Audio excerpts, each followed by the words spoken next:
نعبد ونصلي على رسوله الكريم أما بعد فأعوذ بالله من الشيطان الرجيم بسم الله الرحمن الرحيم وأعدوا لهم ما استطعتم من قوة ومن رباط الخيل ترهبون به عدو الله وعدوكم صدق اللہ مولانا العظیم۔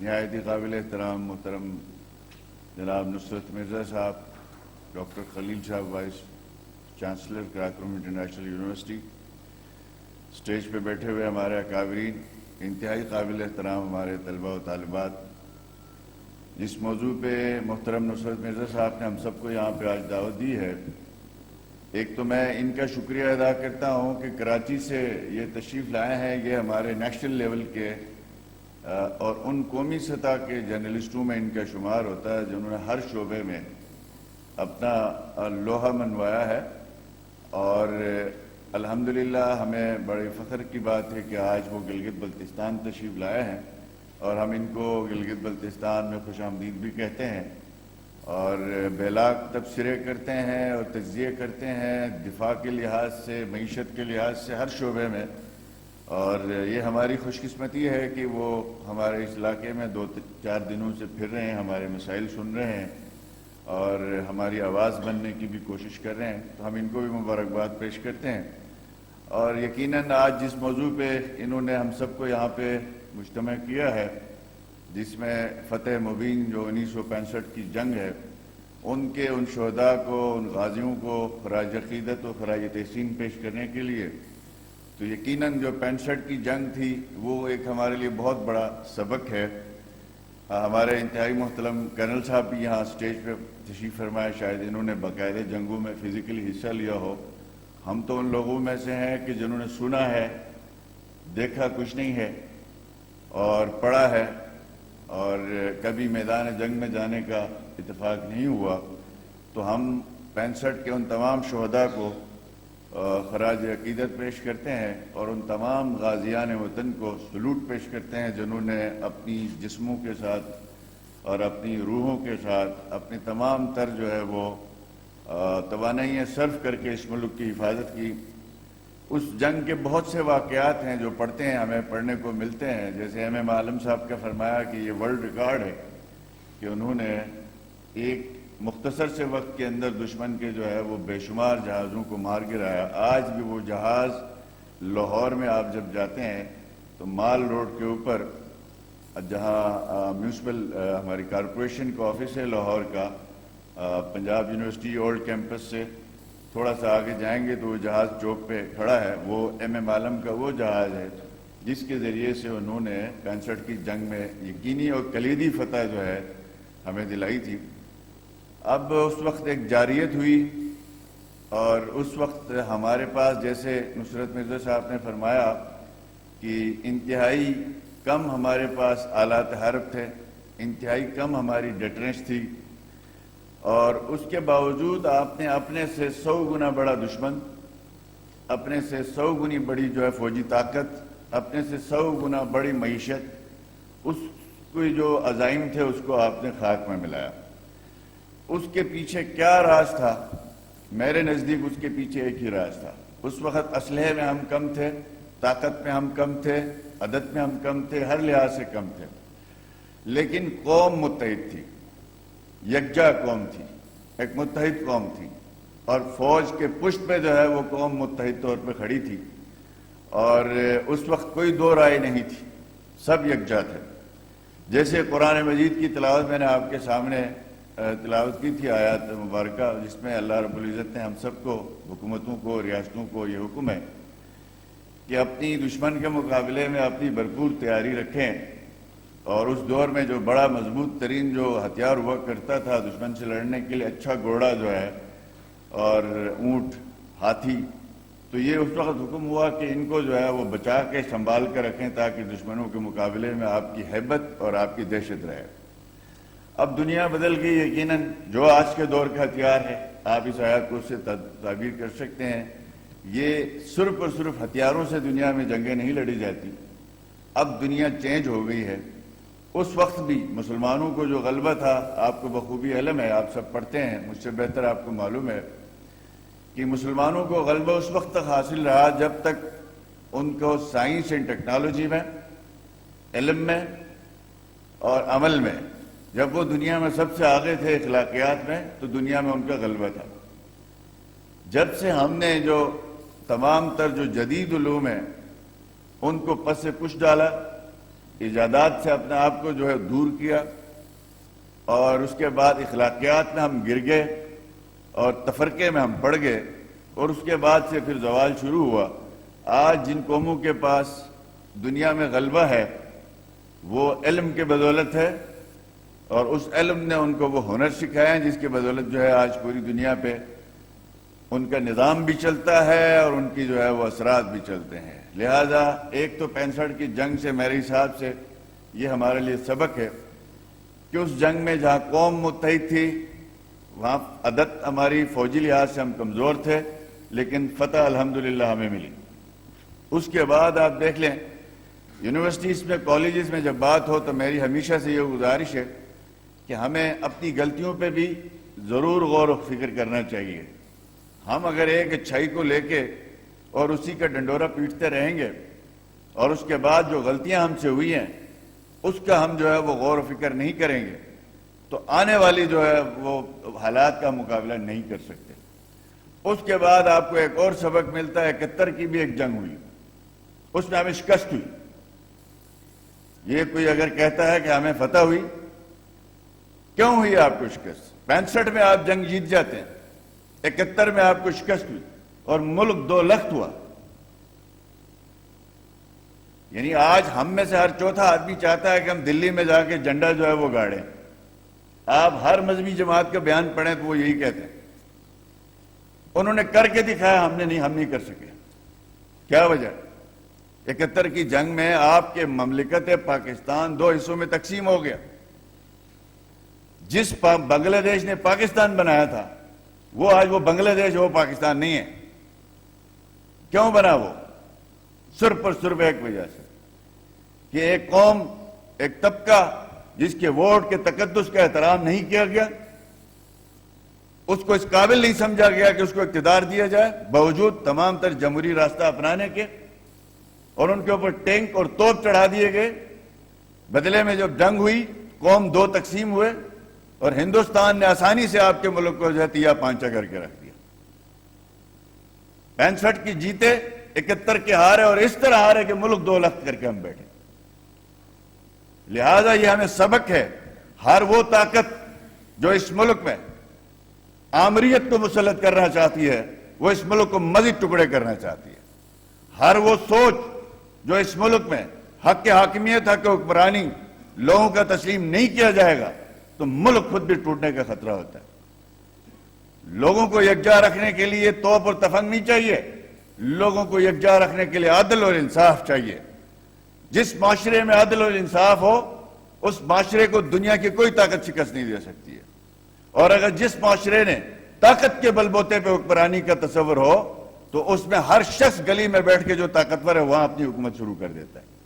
لہذا 65 کی جنگ سے ہمیں یہ سبق سیکھنا ہے کہ آئندہ ہم ایسی غلطیاں نہ کریں، ہم اپنے تجربے نہ کریں، اپنی خواہشات پہ ملک کو چلانے کی کوشش نہ کریں، ملک کو آئین اور قانون اور جمہوری اصولوں کے مطابق اس کو چلائیں تو انشاءاللہ تعالی یہ ملک، اس کی سٹرنگتھ ہے، اس کی طاقت ہے، جمہوریت اس ملک کی طاقت ہے، اور اسی جمہوریت کے ذریعے سے آپ نے اس مملکت خدازاد پاکستان کی تشکیل کے اللہ پاک نے ہمیں توفیق عطا فرمائے۔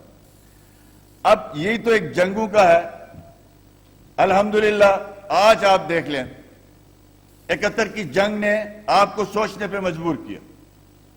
اس نقصان نے آپ کی مقتدر قوت جو جمہوری قوت تھی اس وقت، ذوالفقار علی بھٹو صاحب، اس نے سوچا کہ اگر ہم اسی صورتحال میں رہے تو آدھا پاکستان اور بھی ہندوستان ہڑپ کر سکتا ہے۔ اس کے بعد آپ کے ملک کو ایٹمی طاقت بنانے کے لیے باضابطہ فیصلے کیے گئے، ایک ڈیٹرنس کا فیصلہ کیا گیا، مسلسل اس پہ کام ہوا۔ 98 میں جا کے آپ نے اپنے اس ملک کو ایٹمی قوت ڈکلیئر کیا۔ اب آپ کے پاس ہندوستان کے برابر ڈیٹرنس آ گیا۔ میں مشاہدہ کر چکا ہوں 2007 میں بلوچستان کے اوپر ایک فیکٹ فائنڈنگ کمیٹی ہماری پارٹی نے بنائی، ہمارے قائد نواز شریف صاحب نے، اور مجھے بھی اس فیکٹ فائنڈنگ کمیٹی میں ڈالا، آپ جائیں دیکھیں بلوچستان کے، مجھے ہمیں گائیڈ کریں، ایک پیپر لکھیں کہ بلوچستان کے حالات کیا ہے۔ میں اس کمیٹی کا حصہ رہا، 9 دن ہم نے بلوچستان میں گزارے، اور جو صورتحال ہم نے وہاں دیکھی وہ بنگلہ دیش کی صورتحال سے زیادہ بھیانک ہمیں نظر آئی تھی۔ اس وقت مکتی بائنی کا طبقہ جو ہے وہ انڈیا سے مدد مانگ رہا تھا، انڈیا آ گیا۔ اب کے بار ہر بیار سے لے کے آپ کے 2-3 اور لوگ جو بیرون ملک بیٹھے ہیں وہ کھلے عام یو این کو خط لکھ رہے تھے۔ ایک انڈین پیرول پہ بیٹھا ہوا تھا اور وہ مانگ رہے تھے کہ ہندوستان کو یو این کو کی فوجیں اتاریں بلوچستان میں۔ ہمت نہیں کر سکا ہندوستان، کس لیے نہیں کر سکا؟ اس کو اندازہ تھا کہ اگر ہم نے فوج اتاری تو دونوں ملک ایٹمی طاقت ہیں اور برابری کا نقصان ہوگا، اور جب آپ کے پاس ڈیٹرنس ہاتھ میں آیا، ہندوستان نے پراکسی وار بلوچستان میں لڑ رہا ہے لیکن ان کو ہمت جرت نہیں ہوئی بلوچستان کے اندر اپنی فوج اتار سکے۔ آج الحمدللہ وہی بلوچستان جمہوریت کے بدولت، ملک میں انصاف کے بدولت وہ آج واپس مڑ کے آپ کی طرف آیا ہے۔ آج وہ تعمیر و ترقی کا صف اول کا کردار ادا کر رہا ہے۔ لہذا ہم سب کو یہ سبق ہے، آج ہم نے ایٹمی قوت بننے کا جو صلاحیت پہلی اسلامی دنیا کے ہم بن چکے، لیکن آپ دیکھتے ہیں پھر بھی کہ میانمار میں ظلم ہوتا ہے۔ آپ کا مالدیپ جو ہے وہ فرسٹ لیڈ لیتا ہے اور وہ اس سے سفارتی تعلقات، تجارتی تعلقات، ہر چیز منقطع کرتا ہے۔ ہم نہیں کر پاتے ایٹمی طاقت ہونے کے باوجود۔ وہ معاشی طور پر مضبوط ہے مالدیپ، حالانکہ 4 لاکھ کا آبادی کا ملک ہے۔ عالم اسلام کی پہلی ایٹمی طاقت ہونے کے باوجود ہم نے زیادہ سے زیادہ ان کے سفیر کو بلا کے پروٹیسٹ کیا ہے۔ ہمیں اندازہ ہے، ہمیں اپنی معیشت کا اندازہ ہے، اپنے نظام کا اندازہ ہے، ہمارے ساتھ بیٹھے ہوئے دشمن کا اندازہ ہے، ہم کئی مجبوریوں کے شکار ہیں۔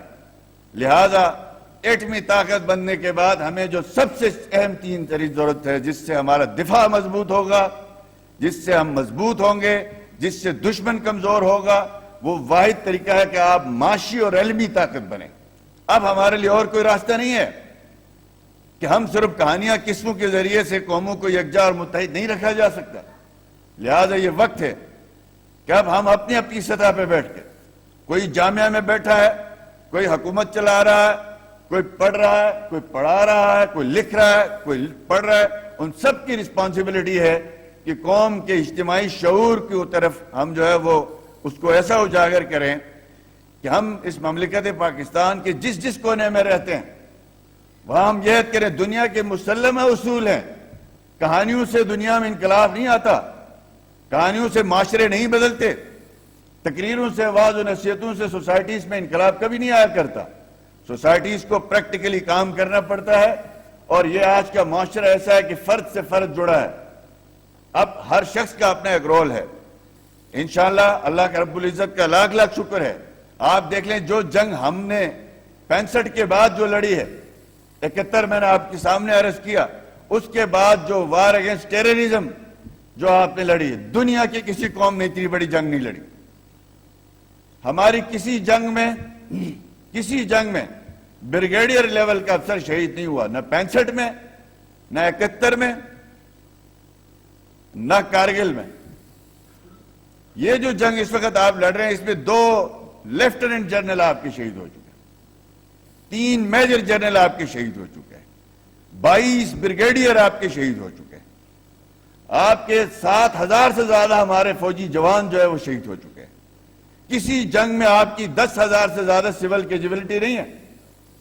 آپ کی اس وار اگینسٹ ٹیررزم نے اس جنگ کے اندر آپ کے 56,000 سول لوگ جو ہے وہ جام شہادت نوش کر چکے ہیں، اور آپ کی $140 ارب کا معاشی طور پر نقصان ہو چکا ہے۔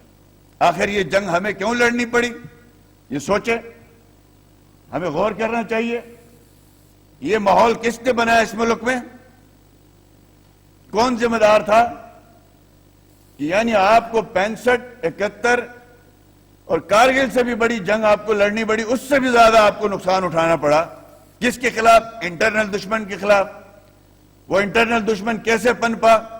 کیسے اس قابل ہوئے وہ لوگ کہ آپ کو تاریخ کی سب سے بڑی جنگ لڑنی پڑی؟ وہ ہماری ریاستی غلطیاں ہیں جنہوں نے پرائی جنگوں کو اپنے ملک کا حصہ بنایا اور اس ملک کے اندر ایک ریڈیکلزم جو ہے وہ پھیلایا، جس کے نتیجے میں آپ کی دہشت گردی، انتہا پسندی، کیا سازش تیار کی گئی تھی؟ جب آپ نے ایٹمی قوت بننے کے بعد دنیا کو اعلان کر دیا ہم ایٹمی قوت بنے ہیں، تو دنیا کو پتا چلا اب اس قوم کے اوپر اب یہ ناقابل تسخیر ہو چکی ہے، اس کے اوپر جارحیت نہیں کی جا سکتی ہے۔ اس کے بعد یہی دنیا نے فیصلے کیے۔ دیکھیں، دشمن کو حق حاصل ہے آپ کے خلاف چالیں چلنے کا، آپ یہ اس سے گلہ نہیں کر سکتے، آپ کو حق حاصل ہے اپنے دشمن کے خلاف چال چلیں، لیکن آپ نہیں چل سکتے تو اس کی مجبوری تو نہیں ہے نا۔ انہوں نے یہی فیصلہ کیا، اب یہ قوت فوجی لحاظ سے اتنی مضبوط ہو گئی ہے، دفاعی لحاظ سے اتنی مضبوط ہو گئی ہے کہ کوئی ملک، کوئی ہمسایہ اس ملک کے اوپر چڑھ نہیں دوڑ سکتا۔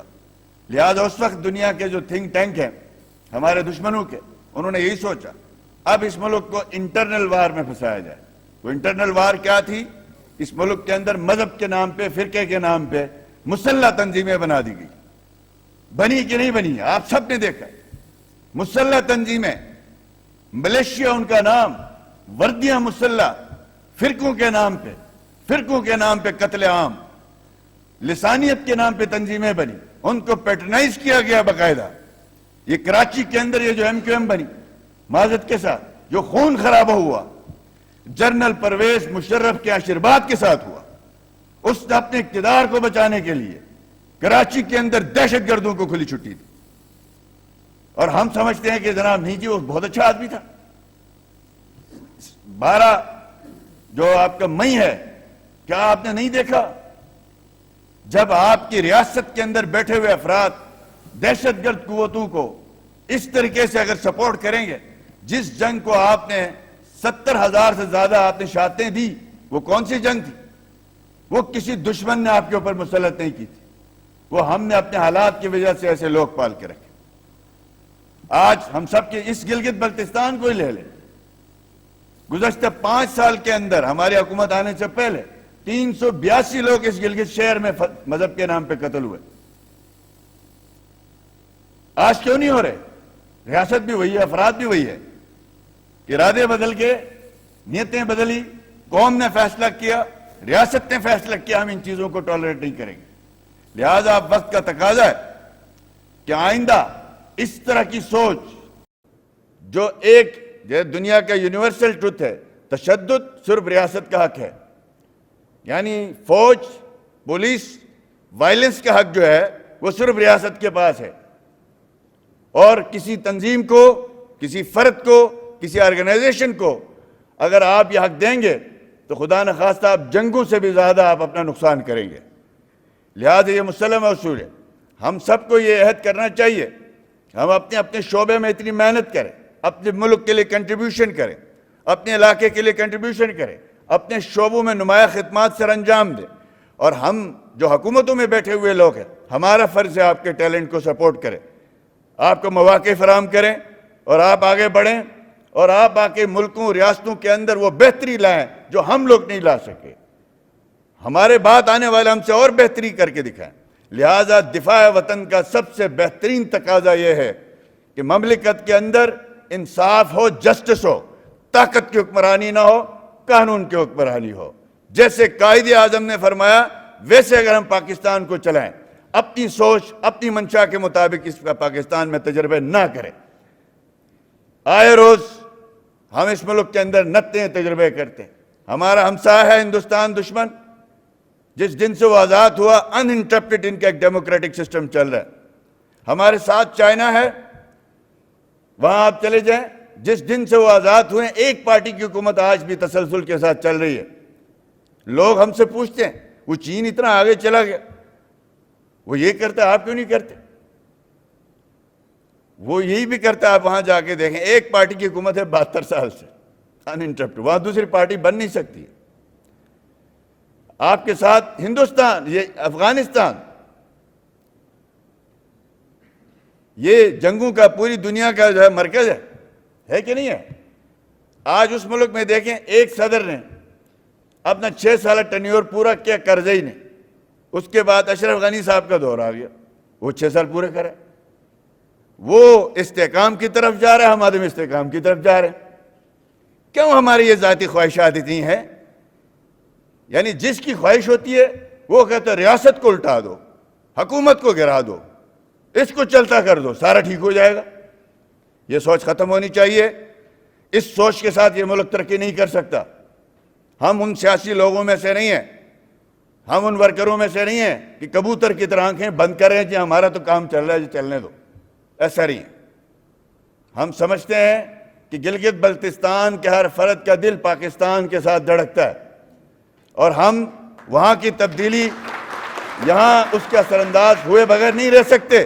اسلام آباد میں چوری چکاری تھی تو وہ یہاں بھی پہنچی تھی، اسلام آباد میں لوٹ کھسوٹ تھی تو یہاں پہ بھی لوٹ کھسوٹ تھا، اسلام آباد میں دہشت گردی عام تھی تو یہاں پہ بھی دہشت گردی عام تھی۔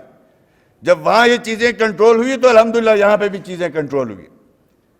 ہم یہی عہد کرتے ہیں انشاءاللہ تعالی۔ جناب نصرت مرزا صاحب نے ایک ایسے موضوع پہ یہاں ہم سب کو جمع کیا ہے، یقیناً میں نے شاید اپنے موضوع سے ہٹ کے بھی کوئی بات کی ہو، میں معذرت چاہتا ہوں کسی کو اگر اچھی نہیں لگی ہو۔ انشاءاللہ تعالی دفاع وطن کا جو تقاضے ہیں آج کے دور کے جدید تقاضوں کے مطابق، نظریاتی، سیاسی، مسلح، آپ کے علم و سائنس کے لحاظ سے جو چیزیں ہمیں درکار ہیں انشاءاللہ تعالی، قرآن مجید نے فرمایا ہے کہ وَأَنْتُمُ الْأَعْلَوْنَ إِن كُنتُم مُؤْمِنِينَ، دنیا میں اگر تمہیں غلبہ چاہیے تو تم مومن بن جاؤ۔ اب مومن سے یہاں پہ ہم اپنی اپنی تشریح کرتے ہیں۔ ہمارے اہل تشریح بھائیوں میں بعض لوگ اپنے علاوہ کسی کو مومن نہیں مانتے، یہ ایک مسئلہ ہے۔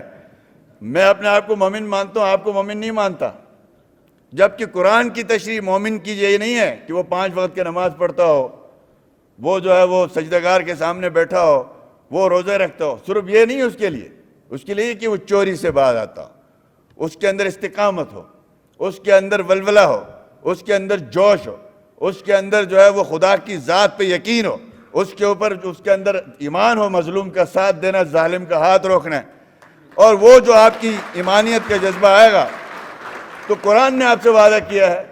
آج ہم جو ہے وہ ہر کام کی اپنی ایک نیت ہوتی ہے نا، جیسے نماز پڑھنے کی نیت کیا ہے، نیت ہے، اس کے بعد اس سے پہلے طریقہ کیا ہے، وضو کرنا ہے، وضو کر کے آپ نے نماز پڑھنی ہے۔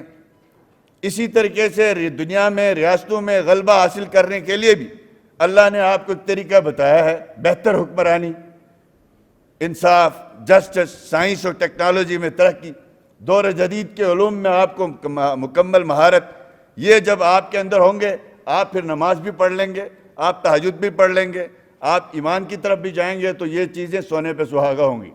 ادروائز وضو جو ہے نماز کے لیے کام آئے گا، وضو جنگ کے لیے کام نہیں آئے گا۔ ٹھیک ہے جناب، ہر چیز کی اپنی نیت، اپنا ایک طریقہ ہے۔ اللہ پاک ہم سب کو اس مملکت پاکستان کی چپے چپے کی نظریاتی، سیاسی، معاشرتی، معاشی طور پر دفاع کرنے کی اللہ پاک ہمیں توفیق عطا فرمائے۔ ایسا پاکستان ہم تشکیل پائیں جو ابھی بھی بہت جدوجہد کر رہی ہیں اپنی سطح پہ۔ دیکھیں پورے ملک کی ہم ذمہ داری تو نہیں لے سکتے، لیکن اپنی گھر کی تو لے سکتے ہیں، اپنے ادارے کی تو لے سکتے ہیں۔ جہاں میری ذمہ داری ہے وہاں تو میں لے سکتا ہوں کہ ہم ایسا ایک پاکستان تشکیل کریں، ایسا گلگت بلتستان کی تشکیل ہو جس کے لیے ہزاروں قربانیاں دی گئی، جس کے لیے لاکھوں جانے نذرانے دیے گئے۔ اس لیے تو نہیں کیے گئے تھے کہ یہاں چند لوگ آئیں گے حکومت کریں گے، چند لوگ لوٹ مار کریں گے، نہیں۔ ہر شخص کو علم حاصل کرنے کے مواقع ملے، ہر شخص کو پینے کا صاف پانی ملے، ہر شخص کو جسٹس کا انصاف نظام ملے، ہر شخص کو جو ہے مساواتی نظام اس کو میسر ہو، معاشیت کا ہر شخص کو ترقی کے یکساں مواقع ملے۔ اگر ہم ایسا نظام بنانے میں کامیاب ہوئے تو میں سمجھتا ہوں 65 کی جنگ کے شہداء کو اس سے بڑی خراج تحسین کوئی نہیں ہو سکتا، اس سے بڑا خراج عقیدت ان کے لیے کوئی نہیں ہو سکتا۔ اللہ پاک ہم سب کو توفیق دے۔ اور میں ایک دفعہ پھر سچ ٹی وی کا اور جناب نصرت مرزا صاحب اور ان کی ٹیم کا پھر شکریہ ادا کرتا ہوں، یونیورسٹی کے تمام سٹوڈنٹس کا شکریہ ادا کرتا ہوں، فیکلٹی کا شکریہ ادا کرتا ہوں، ڈاکٹر خلیل صاحب جو وائس چانسلر ہیں ان کا کہ انہوں نے اس پروگرام کے انعقاد میں ان کی مدد کی ہے۔ اللہ پاک ہم سب کو جو کچھ کہا سنا اس پہ عمل کرنے کی توفیق عطا فرمائے۔ بہت شکریہ۔